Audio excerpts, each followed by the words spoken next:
Hi, my name is David Flannery, and I am a student here at the University of North Texas. Currently, I'm enrolled in the master's program studying laser additive manufacturing, which includes the lens, which is produced by a company named Optimec. We also have a new machine produced by Additive, and that machine is producing these novel structures that can be used for reinforcement of pre-existing technologies, including automobile technologies.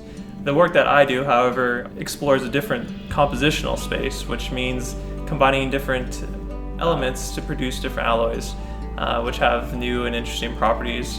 One such alloy is coming up is called a high entropy alloy, and that's being used to produce metals that have higher strength and higher resistance to fatigue, as well as higher fracture resistance, which is basically just means it's a really high strength metal.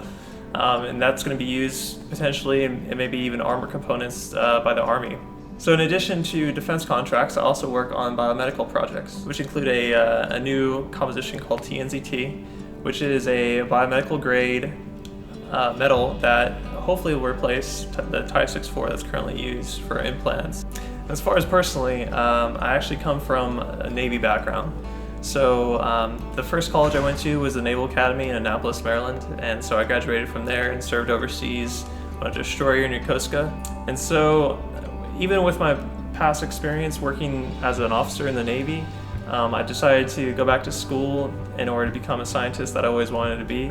And material science offered the best of both the physics and chemistry part of study. And so coming to UNT, I found that the program here has had so much to offer, including their research in the new additive manufacturing technologies.